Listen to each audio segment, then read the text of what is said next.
नमस्कार विद्यार्थी मित्रांनो, स्वागत आहे आपल्या एक्झाम पॅराडाइज या ऑनलाईन युट्यूब चॅनलवर। विद्यार्थी मित्रांनो, आजपासून आपण विज्ञानची लेक्चर सिरीज चालू केलेली आहे।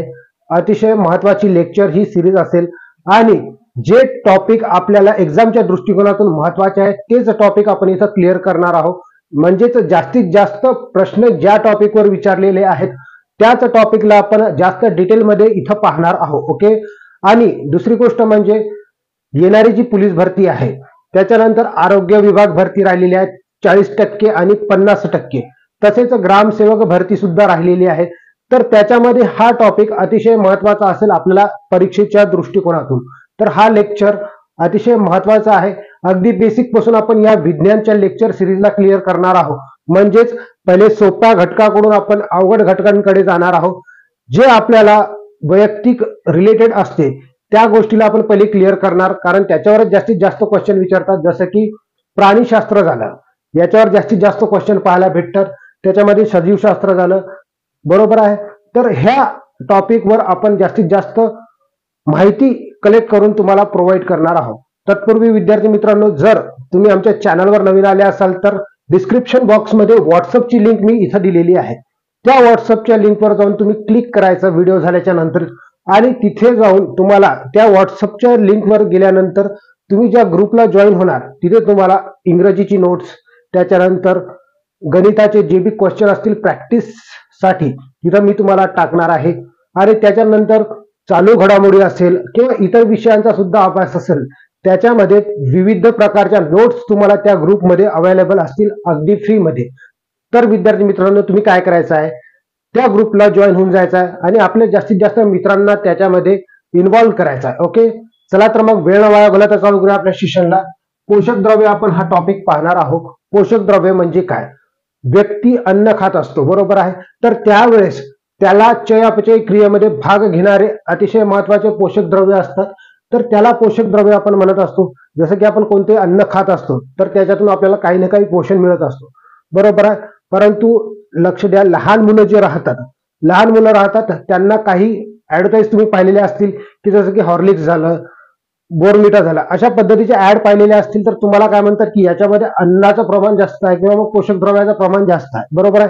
तर पोषक द्रव्य आपल्या मुलांना भेटलं पाहिजे, कारण की त्यांना जे म्हणजे कुपोषित बालक राहते त्यांना पोषण चांगल्या पद्धतीने भेटलं पाहिजे। त्याच्यासाठी हे पोषक द्रव्य अतिशय महत्त्वाचे असते आपल्या शरीराला। ओके, हे पोषक द्रव्य काय करतात, तर हे पोषक द्रव्य घेतात आपल्या चयापचय क्रियेमध्ये भाग। ओके, आता पोषक द्रव्याचे वर्गीकरण दोन पद्धतीने होते विद्यार्थी मित्रांनो। किती पद्धतीने होते? दोन पद्धतीने होते। एक आहे कार्बनी पदार्थ,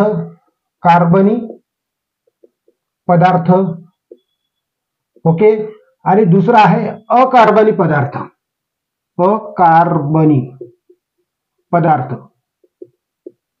ओके। पहिला आहे कार्बनी पदार्थ, दुसरा आहे अकार्बनी पदार्थ। या दोन भागामध्ये आपण इथं डिवाइड करणार आहोत, क्लिअर आहे। तर लक्ष द्या, कार्बनी पदार्थ म्हणजे काय? जे शरीराला आपल्याला जास्तीत जास्त लागतात त्याला आपण कार्बनी पदार्थ म्हणत असतो। म्हणजे आपण जे बी पोषक घटक खात असतो तर त्याच्यामध्ये कार्बनी पदार्थ असणं आवश्यक आहे आणि हे आपल्याला शरीराला जास्तीत जास्त लागतात। ओके, आणि अकार्बनी पदार्थ म्हणजे काय? जे पदार्थ आपल्याला थोडंफार जरी असलं किंवा मग कमी प्रमाणात जरी असलं तरी ते कमी प्रमाणात आपल्याला लागतच असते, म्हणून त्याला अकार्बनी पदार्थ म्हणत असतो। कार्बनी पदार्थ म्हणजे जास्तीत जास्त आपल्याला लागणारे त्याला कार्बनी पदार्थ म्हणतो, आणि कमी प्रमाणात लागणारे जे बी पदार्थ असतात त्याला अकार्बनी पदार्थ आपण इथं म्हणत असतो। ओके, मग पहा याच्यामध्ये काय काय येतात। याच्यामध्ये येतात कार्बोदके, याला कार्बोहायड्रेट्स म्हणतात। ओके, याच्यानंतर इकडे पहा आणखी दुसरा येतो, दुसरा घटक प्रथिने म्हणजे काय? प्रथिने म्हणजे होते प्रोटीन्स। प्रथिने म्हणजे काय होते? प्रोटीन्स होत असतात।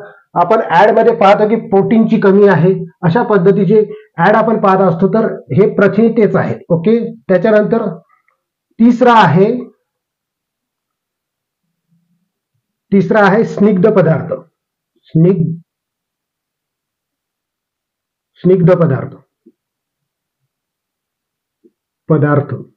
स्निग्ध पदार्थ याला फॅट सुद्धा म्हणतो आपण इंग्रजीमध्ये। मेद सुद्धा म्हणतात, याला काय म्हणतात, मेद सुद्धा म्हणतात किंवा फॅट सुद्धा म्हणत असतात. पहा लक्ष द्या, हे कार्बनी पदार्थ आपल्या शरीराला जास्तीत जास्त लागतात म्हणून याला आपण कार्बनी पदार्थ म्हणतो. अकार्बनी पदार्थ आपल्या शरीराला कमीत कमी प्रमाणात लागतात. ते कोणते कोणते आहेत, तर ते आहे, एक आहे क्षार, याला मिनरल्स म्हणतो, क्षार. आणि दुसरं काय आहे, तर दुसरं आहे पाणी. ओके, दुसरं काय आहे, तर पाणी. हे आपल्याला कमी प्रमाणात लागत असतात, महत्वाचे असतात. कमी असो किंवा जास्त असतो, आपल्याला शरीराला नेहमीच लागत असतात. त्याच्यावरून आपलं पोषण ठरत असते. विद्यार्थी मित्रांनो, या गोष्टी अतिशय महत्वाच्या आहे. एक एक करून ह्या पाचही गोष्टीला आपल्याला इथं क्लिअर करायचं आहे. ओके, मग पहिलं पाहणार आहोत आपण. पहा, मी जसं जसं सांगतो तसं तसं नोट्स तुम्ही बनवायचा प्रयत्न करा. तुम्ही नोट्स क्लिअर केली तर तुम्हाला जास्तीत जास्त माहिती मिळेल इथे. मग पहा, कार्बोदके. कार्बोदके आहे काय, तर कार्बोदके म्हणजे काय, तर कार्बोदके आपल्या शरीराला जास्तीत जास्त प्रमाणात लागत असतात. 60 ते 65% कार्बोदके आपल्याला नेहमीच लागत असतात आणि तेवढी ऊर्जा देणारे ते कार्बोदके असतात. आता विद्यार्थी मित्रांनो, आपण कार्बोदके पाहणार. कार्बोदके अतिशय महत्वाचे आहेत. तर कार्बोदके बनतात कशापासून, पहा लक्ष द्या. एक आहे कार्बन, दुसरा आहे हायड्रोजन आणि तिसरा आहे ऑक्सिजन. हे 3 मूलद्रव्ये त्या कार्बोदकामध्ये असतात. अतिशय महत्वाचे मूलद्रव्य आहेत. लक्ष द्या, काय सांगितलं, C for carbon, H for hydrogen आणि ओ फॉर ऑक्सिजन. ओके, म्हणजे हे तिन्ही गोष्टी आपल्याला अतिशय महत्वाच्या असतात. आता कार्बोदकापासून आपल्याला शरीराला 60 ते 65% ऊर्जा मिळत असते. किती, तर 60 ते 65% ऊर्जा आपल्याला कार्बोदकापासून मिळत असते. आणि 1 ग्राम कार्बोदकापासून आपल्याला 4 कॅलरी ऊर्जा मिळत असते. 1 ग्राम कार्बोदकापासून किती ऊर्जा मिळते, तर 4 कॅलरी ऊर्जा आपल्याला इथं मिळत असते विद्यार्थी मित्रांनो. आणि कार्बोदकाचं कार्य काय आहे, तर आपल्या शरीरातील चयापचयाची क्रिया घडवून आणणे आणि मल विसर्जनाला मदत करणे. म्हणजे आपल्या शरीरात जे आपण अन्न खातो तर त्या अन्नाचं ग्लुकोज मध्ये रूपांतर करून बाकीच्या पदार्थाला ग्लायकोजन मध्ये रूपांतरित करून ते यकृतमध्ये साठवले जाते आणि ते नंतर मल विसर्जनाद्वारे शरीराच्या बाहेर पडत असते. क्लिअर आहे इथपर्यंत. तर या कार्बोदकाचे स्त्रोत काय आहे, तर स्त्रोत आहे, लक्ष द्या विद्यार्थी मित्रांनो, कार्बोदकाचे स्त्रोत आहे आंबा झाला, त्याच्यानंतर दूध, दही, मांस, मच्छी, अंडे, त्याच्यानंतर फळ झाले, फळमध्ये येतात चिक्कू, आलू आणि बरेचसे फळ आहेत जे की स्त्रोत आहे त्याचं. ओके, इथपर्यंत क्लिअर आहे. त्याच्यानंतर ऊस झाला. ओके, म्हणजेच एक गोष्ट लक्षात घ्या की कार्बोदकामध्ये ग्लुकोज, लॅक्टोज, माल्टोज, सुक्रोज असे वेगवेगळे जे घटक राहतात ते आपल्या कार्बोदकामध्ये असतात. ओके, क्लिअर आहे इथपर्यंत. तर हे झालं कार्बोदकाबद्दलची माहिती. अतिशय महत्वाची माहिती पाहिलेली आहे. कार्बोदकाचे स्त्रोत पाहिलेले आपण. 1 ग्राम कार्बोदकापासून आपल्याला 4 कॅलरी ऊर्जा मिळते. आणि त्याच्यानंतर हे कार्बोदकाचं कार्य काय आहे, तर आपल्या शरीरातील जे बी घटक आहे, ग्लुकोज आहे, त्या ग्लुकोजचं रूपांतर ग्लायकोजन मध्ये लागते तेवढ्या प्रमाणात आपण घेत असतो. आणि उरलेलं जे बी जास्तीचं एक्स्ट्राचं मटेरियल असेल त्याचं ग्लायकोजन मध्ये रूपांतर करून ते यकृत मध्ये साठवल्या जाते. ओके, आणि यकृत ही आपल्या शरीरातील सर्वात मोठी ग्रंथी आहे. ओके, क्लिअर आहे इथपर्यंत. त्याच्यानंतर आपण पाहणार आहोत प्रथिने. त्याच्यानंतर काय पाहणार आपण, प्रथिने पाहणार आहोत. प्रथिने म्हणजे होते प्रोटीन्स. आपल्या शरीराला प्रोटीन्स बी अतिशय महत्वाचं असते. ओके, मग प्रोटीन्स बनते कोणत्या घटकापासून, कोणत्या मूलद्रव्यापासून, पहा लक्ष द्या. एक झालं कार्बन, दुसरं झालं हायड्रोजन, तिसरं झालं ऑक्सिजन आणि चौथा एक घटक एक्स्ट्राचा ऍड होते ते आहे नायट्रोजन. परत एकदा क्लिअर करून देतो. C for carbon, H for hydrogen, तिसरं आहे ऑक्सिजन आणि एन फॉर नायट्रोजन. म्हणजे एवढे घटक आपल्याला अतिशय महत्वाचे असते मूलद्रव्य हे प्रथिनामध्ये. ओके, आणि प्रथिने कशापासून तयार होतात, तर प्रथिने तयार होतात अमिनो आम्लापासून. कोणत्या, तर अमिनो आम्लापासून प्रथिने तयार होत असतात. आणि 20 अमिनो आम्लाची गरज असते प्रथिने तयार होण्यासाठी. किती, तर 20 अमिनो आम्लाची गरज असते प्रथिने तयार होण्यासाठी. प्रथिनेचं कार्य काय आहे, तर आपल्या शरीराची बांधणी प्रथिनामार्फत होते. कशामार्फत होते, तर प्रथिनामार्फत आपल्या शरीराला आकार येतो. बरोबर आहे. म्हणजेच प्रोटीन्स आपण वेगवेगळे पाहिलेले आहेत की जे जिम करतात, जे ऍथलेटिक्स असतात ते जास्तीत जास्त ते प्रोटीन खातात, म्हणून त्यांच्या शरीराला आकार वेगवेगळ्या प्रकारचा येतो. जसं की बॉडी बिल्डर झाले, जास्तीत जास्त प्रोटीन्स तिथे खात असतात विद्यार्थी मित्रांनो. नंतर प्रथिने अँटी अँटी बॉडीज म्हणून आपल्या शरीरात असतात, म्हणजे रोग प्रतिकारक शक्ती म्हणून प्रोटीन्सचंही काम आहे. त्याच्यानंतर 1 ग्रॅम प्रथिनापासून आपल्याला 4 कॅलरीज ऊर्जा मिळते. 1 ग्रॅम प्रथिनापासून 4 कॅलरी ऊर्जा. किती? 4 कॅलरी ऊर्जा आपल्याला मिळत असते. इथं पण 4 कॅलरी ऊर्जा. ओके, म्हणजे कार्बोदकापासून 4 कॅलरी ऊर्जा मिळते. 1 ग्रॅम कार्बोदकापासून 4 कॅलरी ऊर्जा मिळते. 1 ग्रॅम प्रथिनापासून 4 कॅलरी ऊर्जा मिळत असते. आणि शरीराच्या 10% ऊर्जा आपल्याला कशापासून मिळते? तर 10% ऊर्जा आपल्याला प्रथिनापासून मिळत असते विद्यार्थी मित्रांनो. क्लिअर आहे इथपर्यंतची माहिती? तर हे झालं प्रथिनाबद्दलची माहिती. आता आपण पाहणार आहोत स्निग्ध पदार्थ. स्निग्ध पदार्थ याला फॅट्स सुद्धा म्हणत असतो. जे आपल्या शरीरात फॅट्स म्हणजे चरबी वगैरे राहते त्याला आपण फॅट्स असं म्हणत असतो. त्यालाच स्निग्ध पदार्थ म्हणतो, त्यालाच मेद म्हणत असतो. ओके, मग मेद आपल्याला अतिशय महत्वाचा असते, मेद बी. मग लक्ष द्या, इथं 1 ग्रॅम स्निग्ध पदार्थापासून आपल्याला 9 कॅलरी ऊर्जा मिळते. किती? 9 कॅलरी ऊर्जा मिळत असते. म्हणजे 1 ग्रॅम स्निग्ध पदार्थापासून आपल्याला 9 कॅलरी ऊर्जा मिळते. आणि एकूण ऊर्जेपैकी आपल्याला 10% ऊर्जा हे फॅट्स देत असतात. क्लिअर आहे? मेद देत असतात. मग याचं स्त्रोत काय आहे? तर याचा स्त्रोत आहे विद्यार्थी मित्रांनो, याचा स्त्रोत आहे सोयाबीन. सोयाबीन मध्ये जास्तीत जास्त फॅट असतात. सोयाबीन हा प्रश्न नेहमी विचारला जातो की सोयाबीन मध्ये किती टक्के फॅट असते? तर याच्यामध्ये जवळपास 46% फॅट्स असते विद्यार्थी मित्रांनो. क्लिअर आहे? तर सोयाबीन मध्ये फॅट किती असते? तर 46% फॅट असते, म्हणजे मेद असते. तर याच्यामध्ये शेंगदाणे झाले, शेंगदाणे, त्याच्यानंतर आणखी बरेचसे काही आहे, जसं की दूध झालं, दही झालं, cod liver oil, shark liver oil, अशा पद्धतीचे बरेचसे स्त्रोत आहे. त्याच्यानंतर आणखी जेवढे बी तेलबिया आहेत म्हणजे ज्याच्यापासून तेल निघते ते सर्व काही याचा स्त्रोत आहे विद्यार्थी मित्रांनो. क्लिअर आहे इथपर्यंत? मग हे झालं स्निग्ध पदार्थाबद्दलची माहिती. मी परत एकदा क्लिअर करून देतो. कार्बोदके म्हणजे काय? तर कार्बोदके आपल्या शरीराला अतिशय महत्वाचे असतात. जास्तीत जास्त ऊर्जा देण्याचं काम करतात. 60 ते 65% ऊर्जा, 60% ते 85-80% ऊर्जा हे काय देतात? तर 60 ते 80% ऊर्जा हे कार्बोदके आपल्याला देत असतात. आणि 1 ग्रॅम कार्बोदकापासून 4 कॅलरी ऊर्जा मिळते. त्याच्यामध्ये कोणकोणते मूलद्रव्य असतात? तर कार्बन झालं, हायड्रोजन झालं, ऑक्सिजन झालं, हे 3 मूलद्रव्य त्याच्या कार्बोदकामध्ये असते. आणि कार्बोदके काय महत्वाचं कार्य करते? तर ग्लुकोजचे ग्लायकोजन मध्ये रूपांतर करून यकृतमध्ये साठवल्या जाते व बाकीच्या पदार्थाला आपल्या मल विसर्जनातून ते बाहेर करत असते. समजलं? क्लिअर आहे? त्याच्यानंतर प्रथिने झालं. प्रथिनेमध्ये कार्बन, हायड्रोजन, ऑक्सिजन आणि नायट्रोजन हे महत्वाचे घटक असतात. 1 ग्रॅम प्रथिनापासून आपल्याला 4 कॅलरी ऊर्जा मिळते. आणि एकूण ऊर्जेपैकी आपल्याला 10% ऊर्जा प्रथिनापासून मिळत असते. आणि प्रथिने हे आपल्या शरीराला बांधणी करून देतात, म्हणजेच आपल्या बॉडीचा आकार या प्रथिनामुळे असतो. आणि दुसरी गोष्ट म्हणजे अँटीबॉडीज म्हणून हे काम करतात प्रथिने, म्हणजे रोग प्रतिकारक शक्ती म्हणून हे काम करत असतात. क्लिअर आहे? त्याच्यानंतर स्निग्ध पदार्थ परत एकदा समजून सांगतो. तर 1 ग्रॅम स्निग्ध पदार्थापासून 9 कॅलरी आपल्याला ऊर्जा मिळते.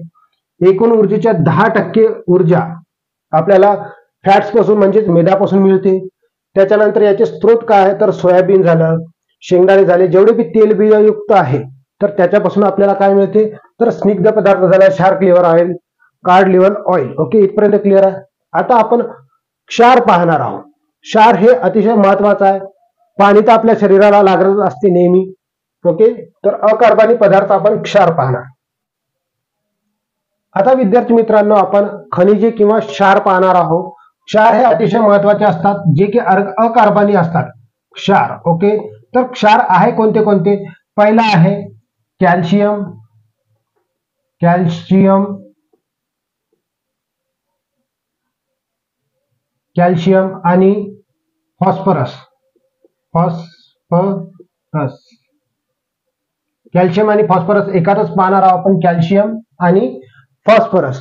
तर लक्ष द्या, कॅल्शियम आणि फॉस्फरसचं कार्य काय आहे? कॅल्शियम आणि फॉस्फरसचं कार्य आहे आपले हाडं मजबूत करणे. कॅल्शियम आणि फॉस्फरसचं काम काय आहे? आपले हाडं मजबूत ठेवणे. म्हणजेच कॅल्शियम सल्फेट पासून आपले हाड बनत असतात विद्यार्थी मित्रांनो. तर कॅल्शियम आपल्याला अतिशय महत्वाचं असते. त्याच्यामुळे होणारे रोग कोणते कोणते हे महत्वाचं आहे. आम्ही परत एकदा समजून सांगतो की कॅल्शियम आणि फॉस्फरस हे हाडासाठी उपयोगी आहे. उपयोग होते हाडासाठी. काय होते त्याचा उपयोग होते? हाडासाठी उपयोग होते. तर कॅल्शियम आणि फॉस्फरस पासून आपण हाडाचे जेवढे बी रोग आहे, कॅल्शियमची कमी असले तर हाडाबद्दलचे रोग होतात, जसे की हाडं ठिसूळ होणे.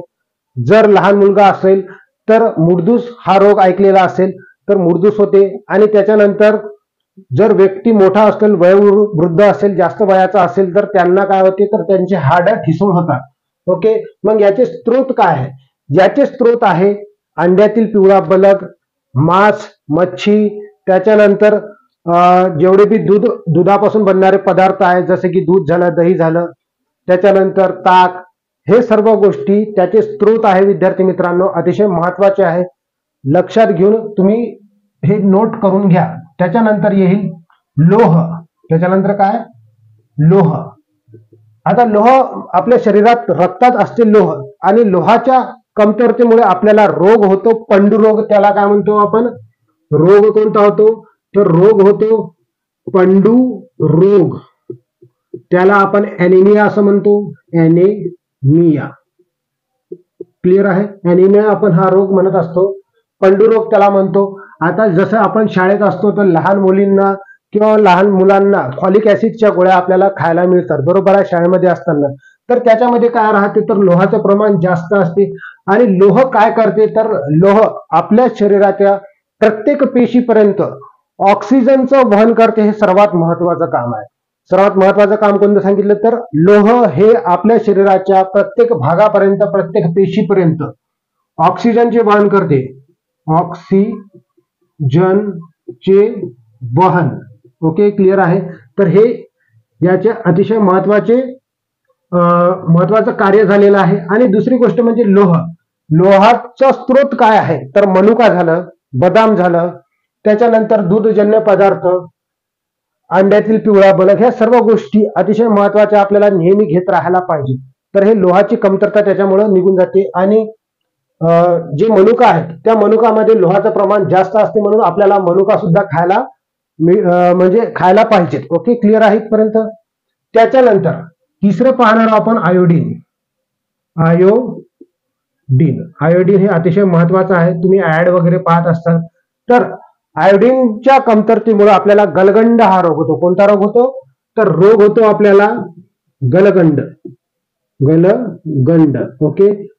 आणि थायरॉइड ग्रंथीमध्ये हा गलगंड होत असतो विद्यार्थी मित्रांनो. आपल्याला एवढंच याचं काम आहे. तर आपल्याला मिठामधून आयोडीन भेटते हे तुम्हाला माहितच असेल, प्रत्येक वेळेस तुम्ही ऍड पाहता. ओके. त्याच्यानंतर चौथं आहे फ्लोरीन.